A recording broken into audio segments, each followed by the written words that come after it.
دیکھیے یہاں وضو کے اندر سنت کے مطابق مسواک کرنے کو حضرت مجدد الف ثانی رحمۃ اللہ علیہ ان کرامتوں سے افضل بتلاتے ہیں۔ حضرت شیخ محی الدین ابن عربی رحمۃ اللہ علیہ بہت بڑے بزرگ گزرے ہیں، وہ فرماتے ہیں کہ کوئی آدمی دایاں پاؤں پہلے لڑک کر کے مسجد میں داخل ہو، یہ ایک سنت ہے نبی کریم صلی اللہ تعالی علیہ وسلم کی۔ اس کے مقابلے میں کوئی 100 مرتبہ ہوا میں اڑے تو اس کی کوئی حیثیت نہیں۔ کیوں؟ سنت پر عمل کرنے کی وجہ سے اس کو، یعنی سنت پر عمل کرنے والے کو اللہ تبارک و تعالیٰ کا قرب حاصل ہوا، اللہ تعالیٰ کی محبت میں اضافہ ہوا اور اللہ تعالیٰ کا دوست بنا۔ وہ کوئی آدمی ہوا میں اڑے گا تو اس کی وجہ سے اللہ کے قرب میں اضافہ ہونے والا نہیں، مکھی بھی ہوا میں اڑتی ہے، یہ حضرت فرماتے ہیں۔ تو حقیقت تو یہ ہے کہ یہ کرامتیں نہیں، آج کل تو لوگ اس کے پیچھے پڑے ہوئے ہیں۔ صوفیاء کے یہاں ان کرامتوں کے متعلق بڑے عجیب باتیں کہی گئی، اس کو یہاں بیان نہیں کروں گا۔ میں یہی بتلانا چاہتا ہوں کہ اللہ تعالیٰ کسی کو سنت کی پیروی عطا فرما دے تو اس سے بڑھ کر کوئی سعادت نہیں ہے۔ ایک آدمی حضرت گنگوہی رحمۃ اللہ علیہ کی خدمت میں حاضر ہوا، ایک مدت تک رہنے کے بعد جب جانے لگا تو کہتا ہے کہ اتنی مدت تک آپ کے پاس رہا، کوئی کرامت مجھے نظر نہیں آئی۔ حضرت رحمۃ اللہ نے جواب میں فرمایا، میرا کوئی کام سنت سے ہٹ کر کے دیکھا؟ کہا نہیں۔ کیا کرامت ڈھونڈتے ہو؟ صوفیاء کے یہاں ہے کہ جو ہے الاستقامت و فوق الف کرامت، استقامت یعنی شریعت کے اوپر مضبوطی کے ساتھ عمل کرنا، یہ 1000 کرامتوں سے بہتر ہے۔ یہ اصل چیز تو یہی ہے کہ وہ آدمی نبی کریم صلی اللہ علیہ وسلم کی پیروی کا اہتمام کرے۔ انہی حضرت مجدد رحمۃ اللہ علیہ کے متعلق ڈاکٹر عبدالحی عارفی رحمۃ اللہ علیہ فرماتے ہیں کہ حضرت مجدد فرماتے ہیں کہ میں نے جب ظاہری علوم کی تحصیل سے، یعنی ظاہری علوم کو حاصل کر کے فارغ ہوا تو مجھے بتلایا گیا کہ کچھ باطنی علوم بھی ہیں جو صوفیاء کے یہاں ہیں۔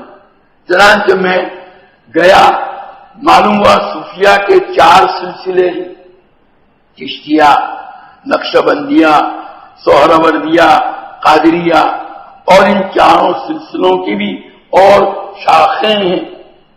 چنانچہ میں نے ان 4 سلسلوں کے علوم کو حاصل کیا اور جو طریقے وہ لوگ برتتے ہیں ان طریقوں کو معلوم کیا اور معلوم کر کے ان کو برتا، یعنی ان پر عمل کیا۔ اس کے نتیجے میں اللہ تبارک تعالیٰ نے مجھ کو ایک بہت اونچا مقام عطا فرمایا۔ اس کے بعد ترقی کرتے کرتے میں ایک ایسے مقام پر پہنچا کہ علماء ظاہر تو کیا اس کو سمجھتے، علماء باطن بھی اس کو سمجھنے سے قاصر ہیں۔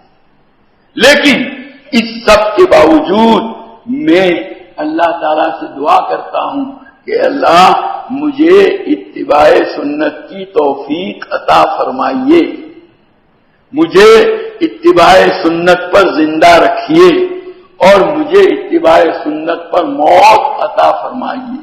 جو اس پر آمین کہے اللہ اس کے حق میں بھی ان دعاؤں کو قبول فرمائے۔ حضرت فرماتے معلوم ہوا اتباع سنت کا کتنا اونچا مقام ہے۔ حضرت مولانا شاہ فضل الرحمان صاحب گنج مراد آبادی ایک عجیب بات فرماتے ہیں، اتباع سنت کے اندر کیا انداز اختیار کرنا چاہیے وہ معلوم ہوتا ہے اس سے۔ ابھی جو واقعہ بیان کیا تھا میں نے ہاتھ دھونے والا، اس سے تو اندازہ ہو ہی گیا ہوگا، لیکن یہاں صراحتاً لکھا ہے حضرت مولانا شاہ فضل الرحمان صاحب گنج مراد آبادی رحمۃ اللہ علیہ سلسلہ نقشبندیہ کے بڑے بزرگ ہیں، ہمارے اکابر کے بھی بزرگوں میں ہیں۔